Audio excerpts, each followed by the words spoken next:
Buenas tardes, bienvenidos a este nuevo seminario de la Sociedad Española de Arteriosclerosis. Mi nombre es Pablo Pérez, soy internista en el Hospital Universitario Reina Sofía y voy a tener el placer de moderar esta sesión. Quiero agradecer, por supuesto, a la Junta Directiva el darnos o el cedernos este espacio al grupo de nutrición y estilo de vida. Y hoy tenemos la suerte y vamos a disfrutar en esta tarde de dos magníficos ponentes. La primera es la doctora Estefanía Toledo Atucha. Ella es especialista en medicina preventiva y salud pública y además es catedrática en la Universidad de Navarra. Es investigadora en el Instituto de Investigación Sanitaria de Navarra y además también ha ejercido su actividad investigadora en los últimos años dentro del ciber de obesidad y nutrición. Ha estado muy implicada en el estudio Predimed desde su inicio, ahora también en el estudio Predimed Plus y además también ha participado en diferentes proyectos del Instituto Americano de Salud del NIH. Ella nos va a hablar sobre la importancia que tiene el estilo de vida sobre los marcadores de fibrilación auricular, que creo que es un tema que no hemos abordado demasiado dentro de nuestra sociedad. Y como segundo ponente tenemos al doctor José Luis Díaz Díaz. Él es responsable de la unidad de lípido cardiovascular del Complejo Hospitalario Universitario A Coruña, muy conocido en nuestra sociedad, ha formado parte de la Junta Directiva de la SEA, actualmente es responsable del grupo de dilipemia heterogénica, con un currículum muy extenso y siempre ha mostrado un especial interés por el impacto que tiene la alimentación sobre la salud cardiovascular. Y el tema que hoy nos va a abordar va a ser la importancia que tiene la nutrición, cómo modula la disbiosis intestinal y el impacto que tiene sobre la arteriosclerosis. Simplemente recordarle que tienen abajo en el icono o la posibilidad de plantear cualquier cuestión que quieran. Dejaremos el debate y la discusión para el final de esta sesión y yo sin más le cedo la palabra a Estefanía. Muchas gracias. Muchas gracias. Bueno, antes de comenzar, me gustaría agradecer a la Junta de la SEA y en especial al Grupo de Nutrición y Estilos de Vida pues, la posibilidad de estar hoy con ustedes aquí. Y pues, como ha dicho el doctor, voy a hablar un poquito del papel, ¿no?, que pueden desempeñar los estilos de vida sobre marcadores de riesgo de fibrilación auricular. Entonces, este es el orden que voy a seguir en la presentación de hoy. Primero, hacer una breve introducción pues, de dieta mediterránea, estilos de vida y fibrilación auricular. Entonces, hace años pusimos en marcha el ensayo Predimed, en el cual se aleatorizaron a participantes de un alto riesgo cardiovascular a 3 grupos de intervención nutricional. 2 grupos recibían consejo para aumentar su adhesión a la dieta mediterránea tradicional. Uno de ellos recibía de forma gratuita aceite de oliva virgen extra y el otro recibía de forma gratuita frutos secos. Y el tercer grupo recibía consejo para seguir lo que a principios de los años 2000 se consideraba el ideal de la dieta, que era la dieta baja en grasa según las recomendaciones de la Asociación Americana del Corazón, de la AHA. Entonces, ninguna de estas personas tenía enfermedad cardiovascular al inicio del estudio, pero presentaban un alto riesgo, bien porque tenían diabetes tipo 2 o porque tenían al menos 3 de los factores de riesgo cardiovascular clásicos que pueden ver aquí en esta parte de la diapositiva. El desenlace principal de este estudio fueron los eventos cardiovasculares, pero dentro de los demás eventos que evaluamos también la fibrilación auricular, ¿vale? Y lo que queríamos ver era el efecto de la dieta mediterránea en comparación con una dieta baja en grasa. ¿Por qué se distinguen estas dietas? Porque, hombre, hay que tener en cuenta que la alimentación baja en grasa que recomendábamos era una alimentación baja en grasa saludable. Pero la dieta mediterránea se caracteriza, entre otros, ¿no?, por un alto consumo de frutas, verduras, legumbres. Eso podría ser común con la alimentación baja en grasa, pero también se utiliza el aceite de oliva, preferiblemente virgen extra, como principal fuente para cocinar y se contempla también un consumo moderado de frutos secos. Entre eso, el consumo también habitual de pescados azules, entre otros alimentos, pues hace que no sea precisamente un patrón de alimentación bajo en grasa. ¿vale? Porque en una dieta mediterránea el 30, el 40% de la ingesta energética total puede proceder de grasa. ¿Cómo hacíamos la intervención? Pues lo que hicimos fue desarrollar un cuestionario muy breve de 14 puntos para evaluar cómo de bien se adherían a la dieta mediterránea, ¿no? Es un cuestionario muy sencillo porque las respuestas son de tipo sí, no, y entonces todo lo que sea un consumo favorable suma un punto, lo que no se llega a cumplir pues no suma, ¿no? De manera que el ideal serían los 14 puntos. Y esto se utilizaba también pues, para negociar con los participantes e ir consiguiendo un cambio paulatino, ¿no? Pues, por ejemplo, si veíamos que alguien no puntuaba en el punto 9 que tenemos aquí en la diapositiva, que es un consumo adecuado de legumbres, pues decir, bueno, pues vamos a ver qué podemos hacer para incorporar esas legumbres en la alimentación y fijar eso como objetivo para poco a poco, ¿no? Ir mejorando en la adhesión a la dieta mediterránea. Entonces, claro, el principal reto, el primero de los retos, ¿no? Pero también fundamental para el estudio, era conseguir cambiar ese patrón de alimentación, la manera en la cual estas personas comían durante una mediana de seguimiento de unos 5 años, ¿vale? Y entonces lo que vimos es que la intervención fue eficaz en este sentido, ¿vale? Porque consiguió aumentar la adhesión a la dieta mediterránea en los grupos asignados a la dieta mediterránea, consiguiendo una diferencia entre grupos de en torno a 2 puntos. ¿Y qué es lo que encontramos para la fibrilación auricular? Pues encontramos que aquellos participantes que habían sido asignados a la dieta mediterránea suplementada con aceite de oliva virgen extra mostraron un riesgo relativo un 38% inferior de desarrollar fibrilación auricular. Esta reducción relativa del riesgo no se observó en el grupo de dieta mediterránea suplementada con frutos secos.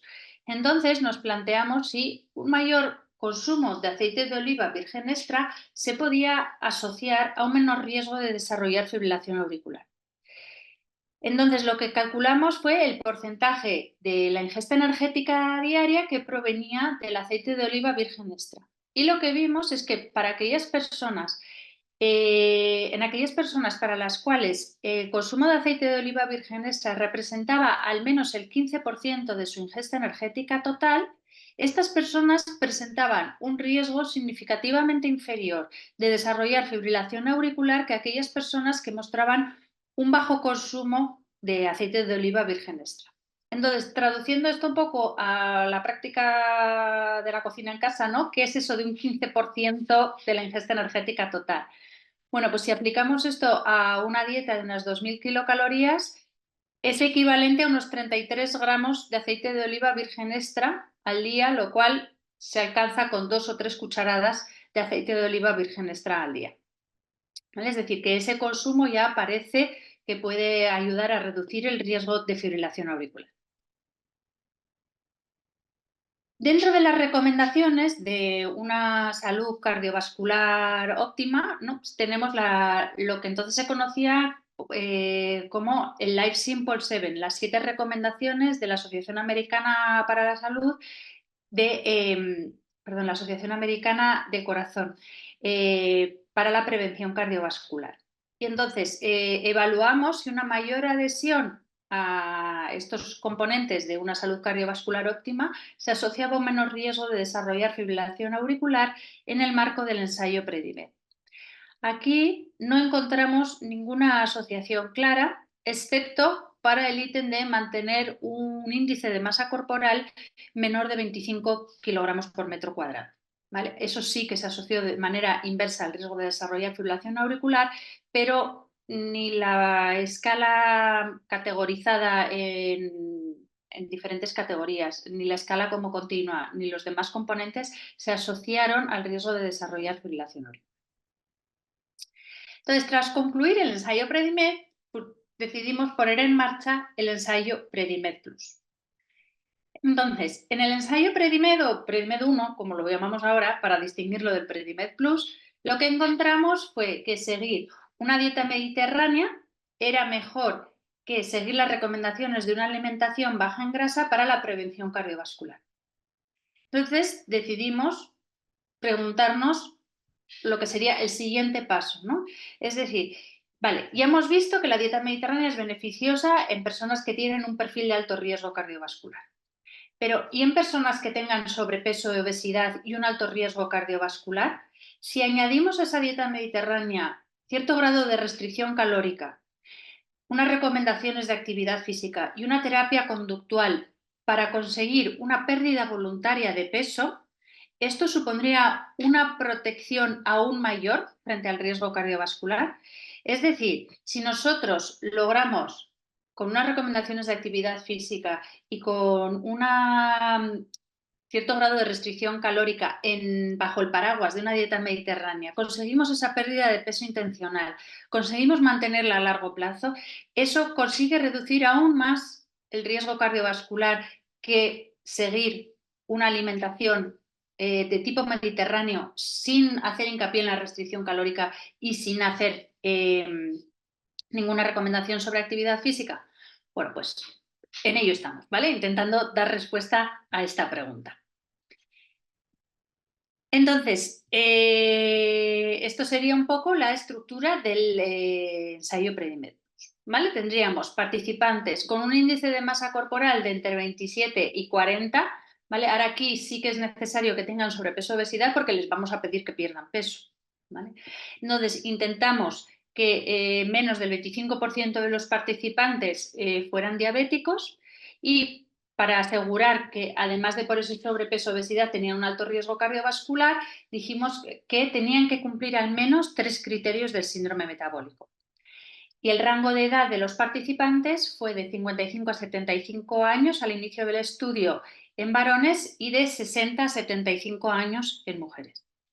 Y los participantes fueron asignados de manera aleatoria a la intervención intensiva sobre estilos de vida que hemos comentado o a un grupo de una intervención de baja intensidad que eran recomendaciones para seguir una dieta mediterránea, pero en realidad lo que ahora es nuestro grupo control es lo que fue el grupo de intervención en Predimed 1, ¿vale? Con esa idea de tratar de ir un paso más allá, ¿vale? Ver si sumando esa restricción calórica, esa actividad física y esa intervención conductual para apoyar esa pérdida de peso y su mantenimiento a largo plazo podían ser aún más beneficiosos.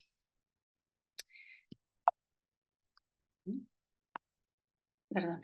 Bueno, entonces es un ensayo multicéntrico en el que participan 22 grupos de investigación en toda España y la intervención intensiva es realmente intensiva, ¿vale?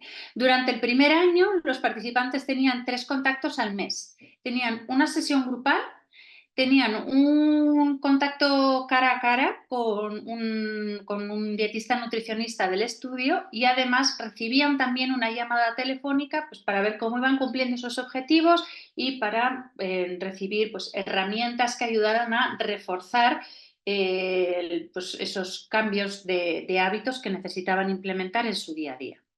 Luego la intervención se relajaba un poco, ¿vale? Durante los años 2 a 6 seguían teniendo una sesión grupal mensual y ahora ya solo tenían una sesión individual cara a cara con el dietista nutricionista cada 3 meses y en los restantes meses lo que recibían era una llamada telefónica. Entonces, lo que queremos comparar es si la dieta mediterránea tradicional pueda tener un efecto diferente que ese conjunto, ¿vale?, más amplio de dieta mediterránea, restricción calórica, actividad física y terapia conductual. Entonces, algunos resultados preliminares del estudio ya han sido publicados hace unos años en la revista JAMA con efectos de marcadores intermedios al cabo de un año. Uy, perdón que se habían quedado esas animaciones. Entonces, dentro de este ensayo seleccionamos a 573 participantes de 3 nodos del ensayo Predimed Plus, del nodo de Vitoria, de uno de los nodos de Palma de Mallorca y de Navarra, para evaluar el efecto de esa intervención sobre la estructura y función cardíacas enfocadas a la aurícula y a biomarcadores relacionados con la fibrilación auricular. ¿Vale? Entonces, a estos participantes les medimos biomarcadores en sangre y les realizamos ecocardiogramas al inicio del estudio tras 3 y 5 años de seguimiento. Los objetivos que nos planteamos fue evaluar el efecto de la intervención sobre el sustrato cardíaco de estructura y función, medida mediante ecocardiografía en estos 3 puntos, evaluar el efecto de la intervención intensiva sobre concentraciones de biomarcadores plasmáticos de diferentes vías fisiopatológicas relacionadas con el desarrollo de la fibrilación auricular, como son la fibrosis, el daño miocárdico, la inflamación y la dilatación auricular.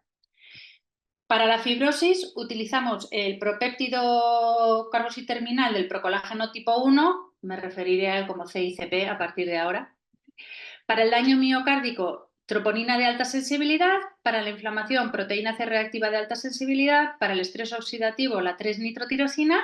Y para la dilatación auricular, el NT-proBNP, medidos en esos mismos tiempos. Y planteamos como tercer objetivo evaluar el posible rol mediador de los diferentes componentes de la intervención en esos posibles efectos que podríamos llegar a encontrar, ¿no? Es decir, si la intervención se muestra efectiva sobre algunos de estos desenlaces, ¿a qué se puede atribuir? ¿A la pérdida de peso, a la dieta mediterránea o al incremento de actividad física? ¿Vale? Para tratar de dilucidar cuál de esos componentes de la intervención podría estar explicando esas asociaciones. Entonces, en cuanto a los marcadores de estructura y función medidos mediante ecocardiografía, consideramos como desenlaces principales la fracción de vaciado de la aurícula izquierda y el strain longitudinal de la aurícula izquierda. ¿Y qué podemos ver? Que en ambos grupos, el de la intervención intensiva representado en rojo en estas gráficas, como en el grupo control, representado en azul en estas gráficas, la fracción de vaciado y el strain longitudinal disminuían a lo largo del tiempo, pero no encontramos diferencias significativas entre esos grupos. Como desenlaces secundarios consideramos el volumen indexado de la aurícula izquierda, el volumen máximo de la aurícula izquierda, el strain de conducción, el strain de bomba de la aurícula izquierda, el índice de rigidez de la aurícula izquierda y el índice de función de la aurícula izquierda. ¿Y qué encontramos? Pues claro, el seguimiento era de 5 años, es decir, al final de los 5 años todos son 5 años mayores, con lo cual encontramos pues, ciertos efectos que podemos considerar asociados a la edad, ¿no? Pues que aumenta el volumen, que empeora el strain, que aumenta la rigidez y que empeora la función. Estos cambios fueron significativos en ambos grupos, pero de nuevo, como ocurría para los desenlaces principales, no encontramos trayectorias diferentes entre ambos grupos. Y luego evaluamos, pues de manera similar, ¿no? Cómo había evolucionado la concentración de los marcadores que hemos comentado antes a lo largo del tiempo en el grupo control y en el grupo de intervención y si estas trayectorias a lo largo del tiempo fueron diferentes en el grupo de intervención que en el grupo control. Lo que encontramos fue que para el TNT hubo un aumento significativo de este marcador en ambos grupos, pero las diferencias entre esos grupos, como ocurría un poco con los parámetros ecocardiográficos, no fueron significativamente diferentes entre sí. Ahora bien, para la proteína C reactiva no encontramos cambios significativos a lo largo del tiempo en el grupo control, pero sí encontramos una disminución significativa a lo largo del tiempo en el grupo de intervención intensiva. Y esta disminución fue significativamente mayor que en el grupo control. Es decir, que hubo una reducción significativa de nuestro marcador de inflamación en el grupo de intervención intensiva. En cuanto a la 3-nitrotirosina, lo que encontramos fueron aumentos significativos a lo largo del tiempo en el grupo control que no se observaron en el grupo de intervención intensiva. Es decir, que solo se evidenció ese aumento significativo en la 3-nitrotirosina en el grupo control. Y para el NT-proBNP lo que encontramos fue que si bien ambos grupos aumentaron de forma significativa la concentración de este biomarcador, este aumento fue significativamente mayor, es decir, la trayectoria a lo largo del tiempo fue peor en el grupo control. Entonces, como encontramos estas diferencias significativas entre grupos para la proteína C reactiva, para la 3-nitrotirosina y para el NT-proBNP, nos planteamos lo que habíamos anunciado antes, de decir, vale, ¿cuál de los componentes de la intervención parece estar mediando esta asociación que encontramos? Así, para la proteína C reactiva, lo que encontramos es que gran parte del efecto que se observaba se podía atribuir a la pérdida de peso como mediación, es decir, que conseguir esa pérdida de peso mediante la intervención parece que era la responsable de ese efecto que estábamos observando sobre la proteína C reactiva. No se encontraron ninguna mediación sustancial ni para la actividad física ni para la dieta mediterránea. Para la 3-nitrotirosina no se encontró que ninguno de estos componentes estuviera ejerciendo una mediación sustancial para el efecto a 3 ni a 5 años, y lo mismo ocurrió para la NT-proBNP. Habíamos encontrado diferencias significativas entre ambos grupos, pero no pudimos discernir cuál de los componentes de la intervención parecía estar determinando este efecto. Luego también hemos utilizado estos datos a modo de cohorte.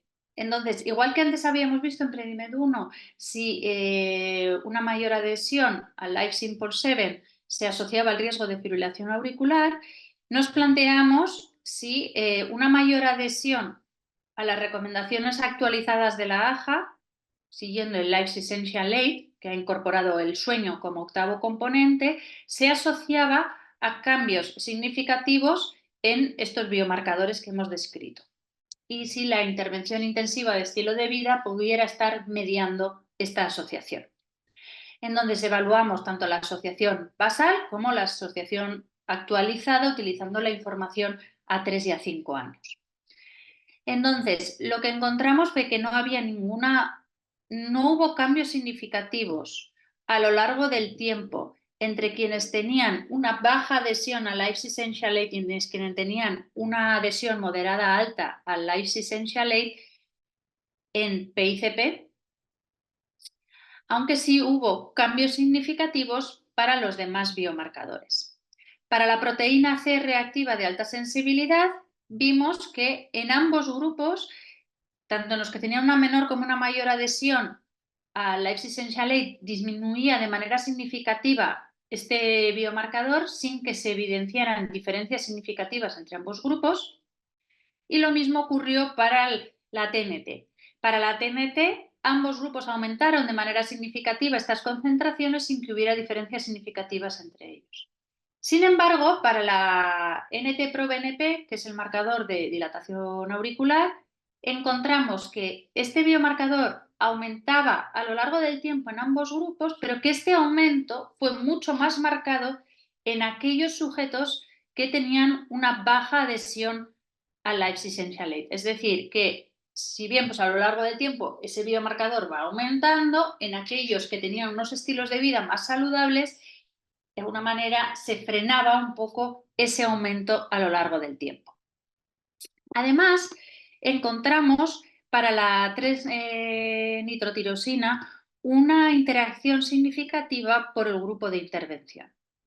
De manera que aquellos sujetos que habían sido asignados al grupo de intervención intensiva y que sí conseguían un alto grado de cumplimiento con estas recomendaciones del Life Essential 8, la 3-nitrotirosina no aumentaba, mientras que aquellos participantes que habían sido asignados al grupo de intervención intensiva pero no habían logrado aumentar su adhesión al Life Essential 8 a lo largo del tiempo, es decir, eran poco cumplidores con la intervención, en ellos se encontraba un aumento significativo de la 3-nitrotirosina a lo largo del tiempo.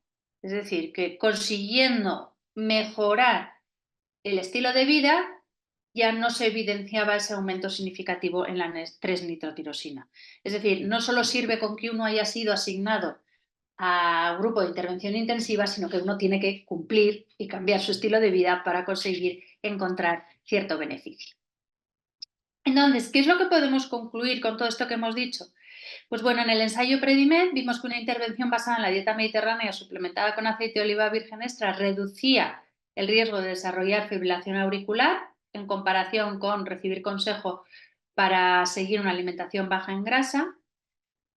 Y luego ya en el ensayo Predimed Plus, que un programa de intervención intensiva no mostró un impacto significativo sobre el sustrato cardíaco estructural ni funcional de fibrilación auricular en comparación con recibir una intervención para aumentar la adhesión a la dieta mediterránea,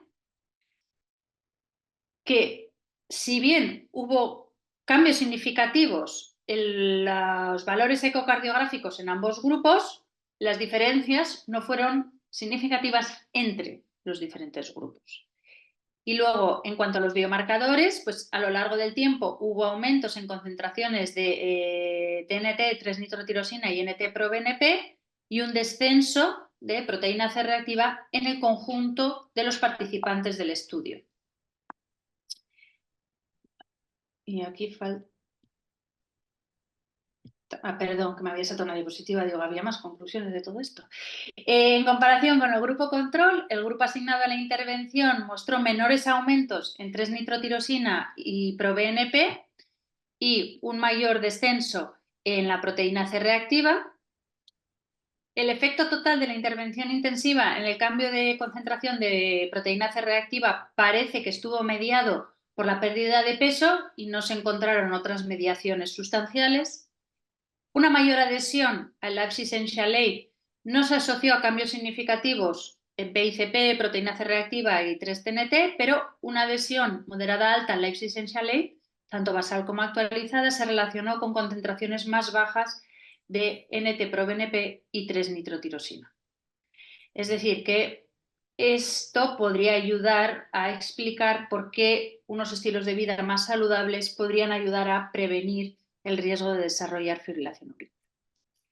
Y bueno, pues antes de terminar, me gustaría agradecer a sinfín de investigadores que han hecho posible este trabajo, porque como todos sabemos, ¿no?, la investigación no es de uno, es de grupos, tanto los más directamente implicados en este subestudio de Predimed Plus como, por supuesto, todos los investigadores de Predimed Plus. Y claro está, agradecer a ustedes el estar hoy aquí con nosotros y su atención. Muchas gracias. Muchísimas gracias, doctora Toledo, por compartir todos estos datos. Luego tendremos posibilidad de discutirlo al final de la sesión. Y tiene la palabra el doctor Díaz. Bueno, muchas gracias. Buenas tardes. Gracias al Grupo de Nutrición y Estilo de Vida. Profesor Pérez Martínez, muchas gracias por tu cariñosa presentación, que yo creo que además es que lo has clavado en el sentido de la orientación y de las expectativas, ¿no? Pasamos de una brillante presentación basada en investigaciones propias de grupo, pero propias. Pasamos a lo que tú has dicho, ¿no? A alguien que forma parte de la sociedad y que tiene un especial interés por la nutrición, y la salud y especialmente de forma singular la nutrición y la aterosclerosis. Y por lo tanto, lo único que voy a hacer es una revisión narrativa en la que he pretendido ser pues, lo más aplicado posible en algo que, como os decía, me preocupa, ¿no? Vale. Un poquito a la agenda, repasaremos algunos conceptos que todos conocéis, a ver si nos ponemos de acuerdo en qué es realmente una microbiota intestinal sana, ¿no?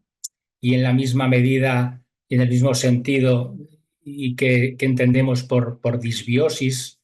Ya os anticipo, como muchos de vosotros sabéis, que no estamos en un escenario de blancos y negros, sino de escala de grises, donde no hay un patrón único para definir microbiota sana o incluso disbiosis, ¿no? Aunque hay datos que orientan en uno u otro sentido, ¿no? ¿Qué evidencia sustenta la relación entre la disbiosis y la aterosclerosis? ¿Cómo la nutrición puede incidir sobre la disbiosis y con ello puede modificar el curso de la aterosclerosis?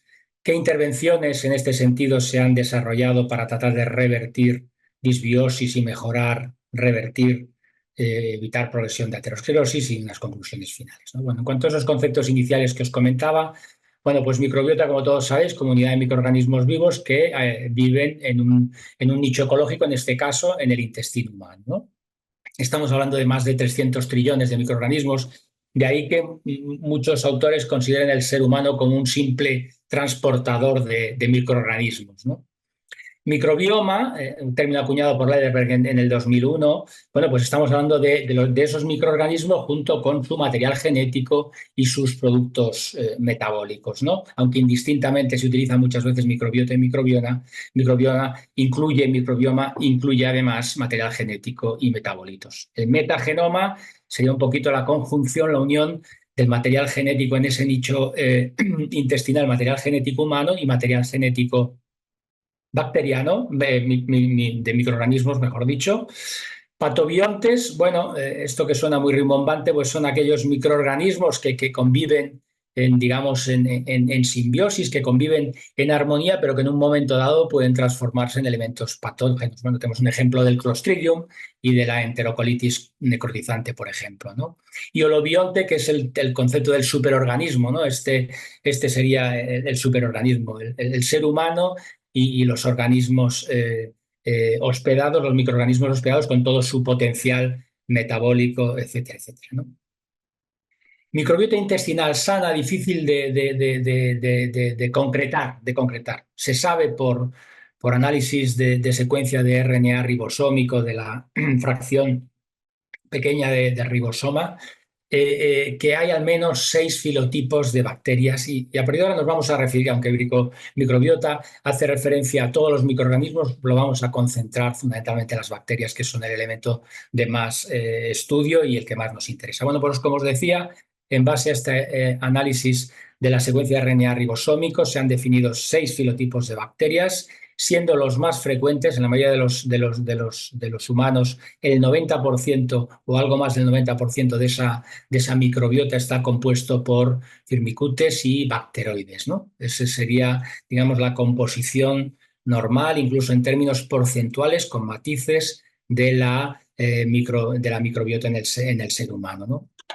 Y aquí hay que decir que hay una ratio más o menos estable entre firmicutes y bacteroides, que estamos hablando en conjunto de más de 1000 especies de bacterias que agrupan unos 100 billones de bacterias, una brutalidad de bacterias, una ratio que oscila ratio de bacterias, células humanas, que va entre 10:1 a 1:1, a la paridad, ¿no? Hay que decir que a nivel individual, a partir del nacimiento vamos adquiriendo microbiota, que esa microbiota es prácticamente única para cada ser humano y que permanece más o menos estable a lo largo de la vida, más o menos estable. Si concretamos más allá de esos filotipos basados en el análisis del RNA ribosómico, si concretamos en especies pues, y por significar de esas más de 1000 especies, aquellas que resultan más familiares para los clínicos, ¿no? Siendo de ellas las más frecuentes los Clostridium, ¿no? Firmicutes es el filotipo más frecuente y dentro de ellos Clostridium es el germen, el microorganismo aislado con mayor frecuencia. El resto hoy son microorganismos entre bacterias, etcétera, etcétera, enterococos, lactobacilos, bifidobacterium, bien conocidos por todos. La mayoría de ellos anaerobios, Bacterias, microbiota que conviven en un estado de armonía, de diversidad y en la que proporcionan determinadas funciones al ser humano, ¿no? Y esas funciones es lo que se conoce como funciones de simbiosis, ¿no? Bueno, pues como bien sabéis, el desarrollo de la inmunidad, la integridad del epitelio, no solo la integridad estructural del epitelio intestinal, sino también lo que se conoce como la barrera intestinal, esa micropelícula de microorganismos que impiden la translocación y, por lo tanto, el paso de gérmenes patógenos al interior del torrente circulatorio, ¿no? Papel en la producción de ácidos biliares secundarios tan importantes como mecanismos protectores contra el desarrollo de la aterosclerosis. Importante esos microorganismos, esa microbiota en la digestión de hidratos de carbono no digeribles, la formación de ácidos grasos de cadena corta, fundamentalmente, como veremos después, butirato, y, como no, simbiosis también en lo que es la síntesis de vitaminas, fundamentalmente K y vitamina B12, ¿no? Bien, ese estado de simbiosis, estado de armonía, puede verse estresado por distintos factores, xenobióticos como metales pesados, pesticidas, factores genéticos, el uso o el sobreuso de antibióticos, factores ambientales y, como no, la dieta. Y en eso vamos a incidir en los próximos minutos, ¿no? Y esos factores estresores, esos factores estresantes pueden condicionar el desarrollo de disbiosis, ¿no? Y entendemos por disbiosis, pues algo que es muy intuitivo, cualquier cambio en la composición de la comunidad bacteriana respecto a la microbiota sana, ¿no? Pero eso concreta poco, eso es decir mucho y es concretar poco, ¿no? Pues por avanzar un poquito más, disminución de la diversidad, entendido como el número de especies distintas, y o alteración en la riqueza, número de microorganismos por especie, ¿no?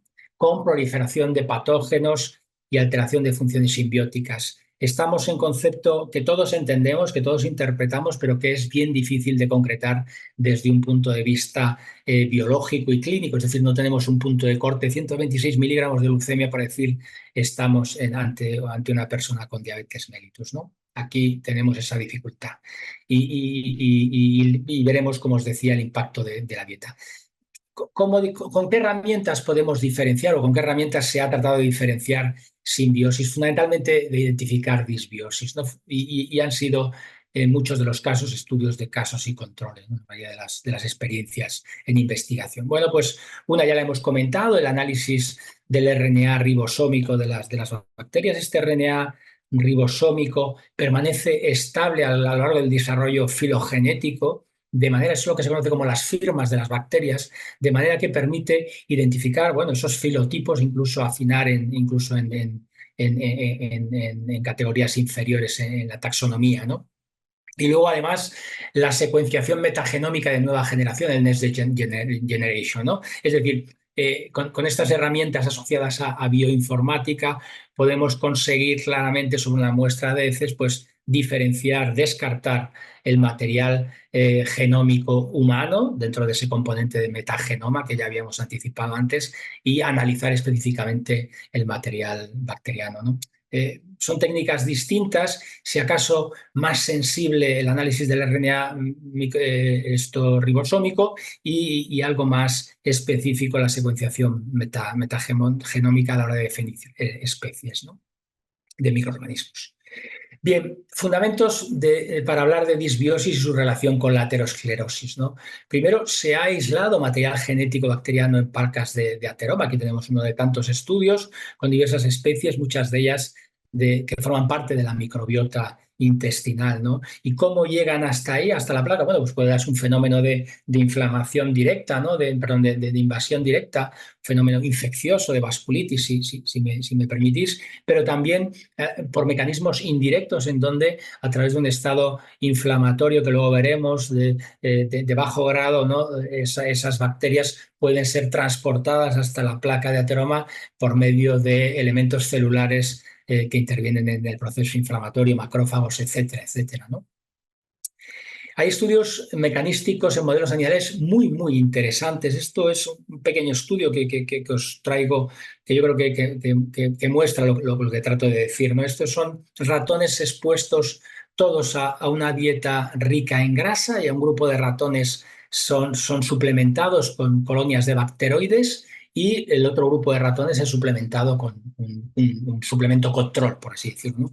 Y como veis claramente, los suplementados con colonias de bacteroides que modifican, en el propio estudio se ve que modifican la flora, la microbiota intestinal hacia un rango de disbiosis. Como veis claramente, estos ratones suplementados con bacteroides pues tienen una mayor ingesta de alimentos, no tanto de agua, una glucemia también mayor y una mayor ganancia ponderal. Y el perfil lipídico es claramente distinto, con niveles más bajos en los suplementados con bacteroides, niveles más bajos de HDL, más altos de LDL, de triglicéridos y de colesterol total, y que se traduce, como veis claramente en el gráfico de la izquierda, en un mayor desarrollo de aterosclerosis en la aorta de estos animales, ¿no? Y por último, estudios observacionales, estudios de asociación, como os decía, casos y controles en humanos, a través de las técnicas que ya hemos comentado, en donde sujetos con enfermedad cardiovascular aterosclerótica, coronariopatía fundamentalmente, versus controles, son analizados a la búsqueda de diferencias en esa microbiota intestinal y donde se puede ver en la mayoría de los casos pues como veis aquí, un descenso de los grupos de bacteroidetes, es decir, bacteroides y prebotela, incluso un incremento de los firmicutes, por lo tanto la alteración de ese cociente que os decía de firmicutes bacteroides, ¿no?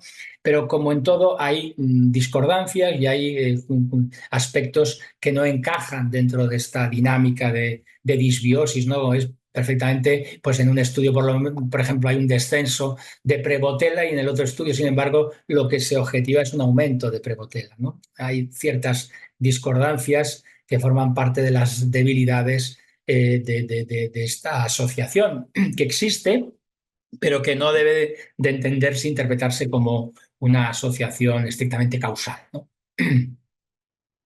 ¿Y cómo la bisnutrición puede incidir sobre la disbiosis y, por lo tanto, sobre la aterosclerosis? Pues aquí hay dos mecanismos claramente diferenciados. Por un lado, un efecto indirecto, que es una inflamación de bajo grado, en donde se sabe que, por ejemplo, las dietas ricas en grasas saturadas provocan disbiosis, y esta disbiosis se asocia a una alteración mecánica en la barrera intestinal, con una pérdida, esa barrera intestinal, esa estructura pasa a ser lo que se llama una leaky gut, o sea, una barrera agujereada, se pierden esas conjunciones entre células, lo que permite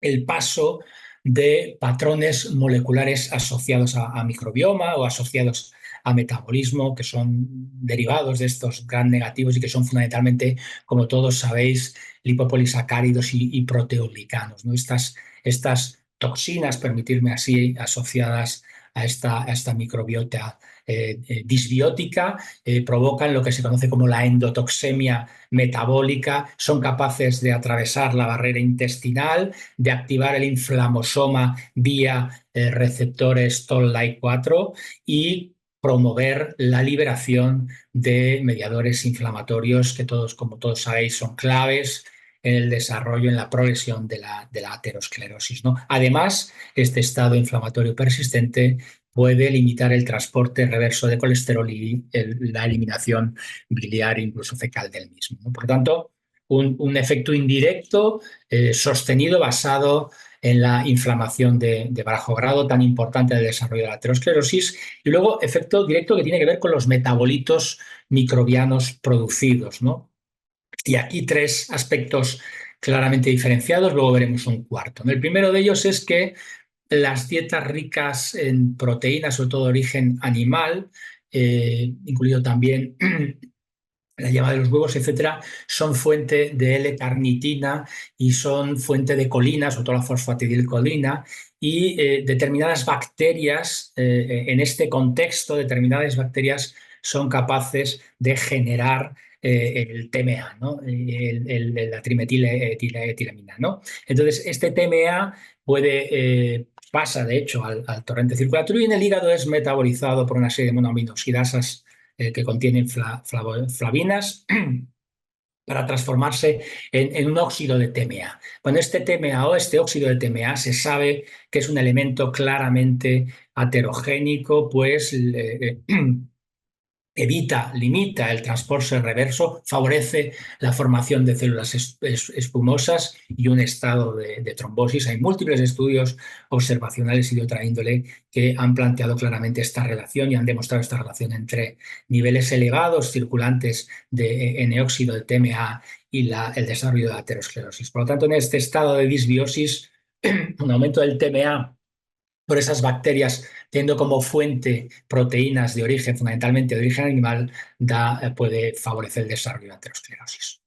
Por otro lado, la dieta, digamos, occidental, rica en grasas, favorece el crecimiento de determinadas bacterias que dificultan la transformación de ácidos biliares primarios en ácidos biliares secundarios, ¿no? Y esto es un problema porque los ácidos biliares secundarios son claramente elementos antiaterogénicos, pues favorecen o limitan el desarrollo de la aterosclerosis vía activación del receptor de farnesoide X y de una proteína, la TGR5, ¿no?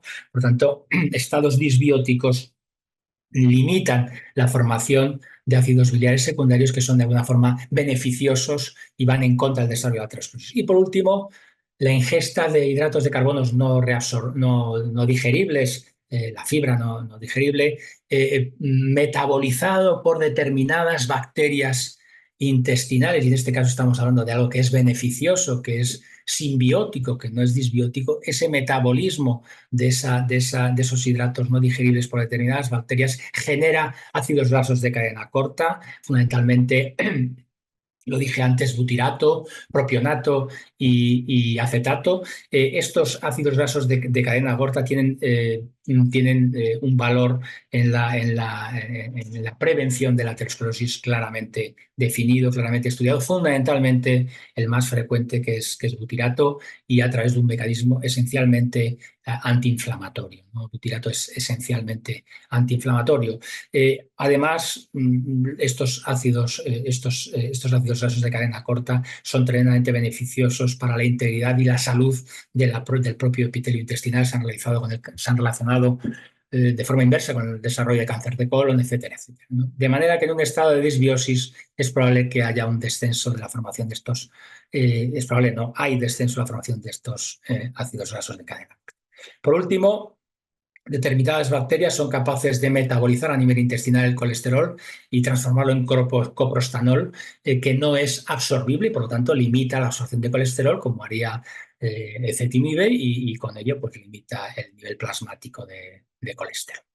¿Qué intervenciones tenemos en disbiosis y aterosclerosis? Bueno, pues varias. Primero, prebióticos, sustancias que administradas pueden favorecer el crecimiento y el desarrollo de gérmenes favorables, ¿no? Bueno, pues ya lo hemos dicho, lo acabamos de comentar, ¿no? Carbohidratos no digeribles se pueden encontrar en el maíz, trigo, cebada, avena, oligosacáridos. Se sabe que aumentan la riqueza de lactobacilos, bifidobacterias y disminuyen los patógenos, entre ellos Clostridium y enterococos, fructanos tipo inulina, la fibra soluble, que además puede inhibir la síntesis de ácidos grasos y colesterol, ¿no? Es decir, son estudios básicos en los que todavía no se ha podido establecer tampoco una relación entre esto, que es una observación, y con ello la disminución del desarrollo de aterosclerosis. Se da, por supuesto, en este contexto, pero no se ha demostrado. Y lo mismo ocurre con los probióticos. En este caso estamos aportando microorganismos vivos de perfil favorable en un entorno de armonía, por así decirlo, pero a día de hoy la evidencia sobre la modulación de la microbiota y su impacto en la aterosclerosis, los factores de riesgo, son, como digo ahí, inconsistentes e insuficientes para poder establecer conclusiones, ¿no? Se han ensayado distintas moléculas que tenéis aquí, el DMB, el IMC, el CMC, la berberina, que inhiben la producción de TMA, incluso del óxido de TMA, y han sido, de momento, hasta la fecha, aprobadas con éxito en estudios in vitro y en modelos animales, pero todavía no hemos pasado a la acción en los humanos, ¿no? Dieta mediterránea. Bueno, hay diversos estudios en este sentido, la mayoría de ellos realizados en nuestro país. La adherencia a la dieta mediterránea modifica favorablemente la composición de la microbiota intestinal. Tenéis ahí revirtiendo ese cociente Firmicutes bacteroides, ¿no? Un aumento, una disminución de prebotelia y un aumento de bifidobacterias. Y en un estudio del grupo de Córdoba, el profesor Pérez Martínez lo conoce bien, pues una publicación de ellos de hace unos años, donde la dieta mediterránea demostró enriquecer la microbiota de forma favorable en pacientes con obesidad y enfermedad cardiovascular aterosclerótica, aunque no se objetivó ningún cambio en los factores de riesgo cardiovascular, salvo una mejora, y no es baladí, una mejora de la sensibilidad a la insulina. Por lo tanto, impacto de la dieta mediterránea sobre surrogados de aterosclerosis, ¿no? Y por último, comentar que se desconoce si el uso de antibióticos o el trasplante de microbiota fecal pueden tener un impacto favorable sobre la aterosclerosis y el desarrollo de enfermedad cardiovascular aterosclerótica. Y pues nada, concluyendo, si me permitís, son conclusiones un poquito sobre lo leído, sobre lo investigado, y también alguna referencia de algún artículo tomado tal cual, ¿no? Primero, que no está definitivamente establecido, es decir, no hay un patrón entre una microbiota sana y la que no lo es. Estamos en una escala de grises, aunque hay datos que apuntan en un sentido o en otro claramente. que variaciones en la diversidad y riqueza de la microbiota intestinal, la disbiosis, se han relacionado con la aterosclerosis y la enfermedad cardiovascular aterosclerótica, pero es imposible a día de hoy establecer una relación de causalidad. No podemos, no hay datos para ello. ¿Qué mecanismos indirectos, esa inflamación de bajo grado que hemos comentado y metabolitos bacterianos, el óxido de TMA, los ácidos biliares secundarios y los ácidos grasos de cadena corta, son elementos que pueden mediar en esta relación entre disbiosis y aterosclerosis? Y que aunque se puede modificar la disbiosis, desconocemos el impacto que esa acción puede tener sobre el desarrollo y la progresión de la aterosclerosis y sus complicaciones a día de hoy en los seres humanos. Y nada más, muchas gracias. Dejo de compartir. Muchas gracias, José Luis. Muchas gracias, Estefanía, por vuestras magníficas presentaciones.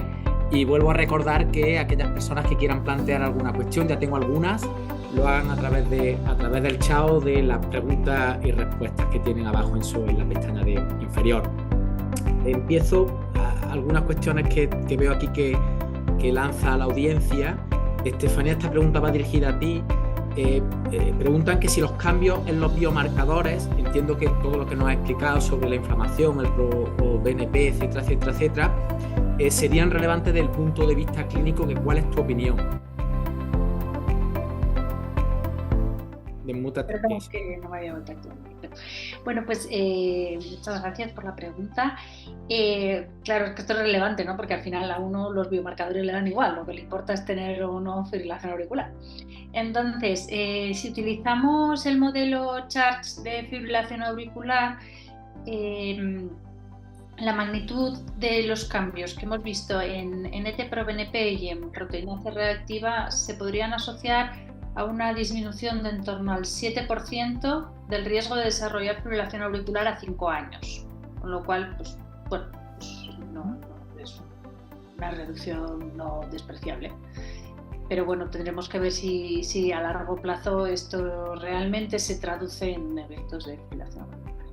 Me ha parecido entender, Estefanía, que has dicho que todos estos biomarcadores en realidad se asocian a la pérdida de peso, ¿no? Entiendo que estaban relacionados con la pérdida de peso, ¿no? Entonces, bueno, la verdad que se me han empezado a ocurrir ideas. Como sabes, recientemente se han publicado los datos del estudio SELECT con semaglutide, que un poco lo que demuestran es que la pérdida de peso en pacientes de alto riesgo cardiovascular reduce los eventos cardiovasculares mayores, que eso no se había realmente demostrado con ningún fármaco. Entonces, tenemos otros estudios, en este caso un estudio con otro fármaco, con un tipo de omega 3, que también ha demostrado la reducción de eventos cardiovasculares mayores. El estudio REDUCE, en este caso tampoco era por la reducción de triglicéridos, sino que parece que la inflamación podía jugar un papel importante. En vuestro estudio también la inflamación juega un papel importante. El doctor Díaz también nos ha hablado de la relación que hay entre la microbiota y la inflamación. Realmente nosotros en nuestro propio estudio CardioPrep reducimos eventos cardiovasculares mayores en pacientes con enfermedad cardiovascular establecida, pero no es por una mejora en cuanto al control de los factores de riesgo cardiovascular tradicionales, porque se veían en los dos brazos. Bueno, entonces mi pregunta es ¿qué importancia le da a la inflamación y cómo tú aventurarías los resultados del PREDIMED Plus? ¿Crees que la inflamación tiene tanta importancia, además de todos los ensayos que se están desarrollando actualmente, inhibiendo ciertas moléculas que conocemos, como pueden ser interleucina 6, etcétera, etcétera, etcétera? Es decir, ¿cuál es tu opinión en este sentido, ¿no? Gracias. Hombre, yo creo que la inflamación, desde luego, desempeña un papel muy importante en prácticamente todas las enfermedades crónicas que conocemos, ¿no? Que son al final las principales causas de morbimortalidad en nuestro entorno. Entonces yo creo que pues, esas estrategias dirigidas a conseguir frenar esa inflamación crónica de bajo grado pueden traducirse en unas reducciones importantes de diferentes eventos crónicos, no solo cardiovasculares, sino también otros pues, como puedan ser el cáncer o la diabetes o las degenerativas. Entonces, pues yo creo que ahí la inflamación realmente puede desempeñar un papel importante. De hecho, o sea, en estos estudios, ¿no? Que valoramos el efecto de la dieta mediterránea, no solo en PREDIMED, sino también en CardioPrep, ¿no? Claro, pues muchos de los alimentos igual clave de un patrón de alimentación saludable, se ha visto in vivo o in vitro que reducen la inflamación. Entonces, yo creo que desde luego es una de las vías fisiopatológicas que siempre hay que tener en cuenta cuando evaluamos el efecto de estilos de vida o de fármacos sobre la reducción del riesgo cardiovascular. Muchas gracias. Al doctor Díaz lo felicitan por atreverse a abordar un tema tan complejo y preguntan desde el punto de vista clínico, a tus pacientes que tratas con antibióticos, ¿les recomiendas probióticos después? Que es una práctica que está ahora, bueno, está relativamente ahora de moda. Debería. No, forma parte de, como muchas otras acciones en medicina, forma parte de la inercia, ¿no? En ocasiones, ¿no? Fíjate, cuando ha habido el más mínimo conato de diarrea asociada a tratamiento antibiótico, si ya hay el típico coprocultivo que te dicen ausencia de flora intestinal normal, ¿no? Que eso también se da muchas veces, bueno, ahí sin ninguna duda, ¿no? Ahí sin ninguna duda, ¿no? Pero ya sabes que aunque es una práctica en uso y en creciente uso, tampoco tiene una evidencia inequívoca, ¿no? Y entonces a veces tienes dudas, ¿no? Las mismas dudas que a día de hoy pues hay en algunos casos, ¿no? Ya en experiencias muy singulares y en otros no para la aterosclerosis con el trasplante fecal, ¿no? Que al final y luego ¿qué probióticos, ¿no? Sería otra la cuestión, ¿no? Entonces, ahí debo entonar un poquito el mea culpa. Ya sabéis que incluso el tema de la disbiosis en algún momento se ha abordado con terapias y sobre todo la disbiosis asociada a aterosclerosis. Bueno, hubo una época en la que se intentaba tratar con antibióticos pacientes con enfermedad cardiovascular aterosclerótica, ¿no? Y eso también ha sido peligroso, ¿no? Bueno, debería hacerlo más de lo que lo hago. Nos plantean aquí si el sexo puede intervenir en la relación entre disbiosis y arteriosclerosis. El sexo. ¿Se ha estudiado? Si se ha estudiado, sí. el papel. Es una pregunta que me he hecho. Es una pregunta que me he hecho porque al final, ahora mismo además estamos intentando tener esa perspectiva de género en el abordaje de la aterosclerosis. Es una pregunta que me he hecho, pero os puedo decir que no he encontrado nada. Y nos plantea el doctor Gómez si tenemos evidencia del efecto de dietas cetogénicas o bajas en hidratos de carbono y su efecto sobre la disbiosis. Tampoco, o sea, hay las dietas bajas en hidrato de carbono, pero no tiene no se ha estudiado en concreto para el tema en lo que yo he revisado, cuidado, que a lo mejor hay algún paper que desconozco, ¿no? Pero en lo que he revisado no apuntan a la dieta cetogénica. Fundamentalmente son patrones dietéticos, fundamentalmente la dieta mediterránea es lo que más se ha estudiado, vosotros lo habéis hecho incluso, ¿no? Tenéis ahí un par de publicaciones muy interesantes y muy citadas y luego alguna por principios inmediatos, ¿no? Restringiendo grasa, restringiendo proteína, pero no tanto restringiendo hidratos de carbono, sino aportando para corregir, ¿no? Hidratos de carbono no digeribles, ¿no? Yo creo que aquí al final lo importante es hacer dietas que sean ricas en fibra y al final eso es lo que yo creo que mejora o más evidencias tenemos a día de hoy sobre el papel que puede tener la dieta sobre la disbiosis, ¿no? Estefanía, me comentan aquí si el Life Essential 8 realmente la mayor adherencia que vosotros habéis visto, si lo habéis estudiado en relación con el patrón ecocardiográfico. Todavía no. Vale. Pero está en proceso. Vale. O sea, por también pues ver, ¿no? Porque así como en lo otro no hemos encontrado, ¿no? A ver, lo que pasa es que tampoco igual esperábamos encontrar una asociación en espejo con los biomarcadores y la ecocardiografía, ¿no? Porque es que al final pueden estar midiendo cosas diferentes. Entonces, sobre todo también porque, claro, tenemos que tener en cuenta que es gente ya pues, de cierta edad con sobrepeso, obesidad, síndrome metabólico.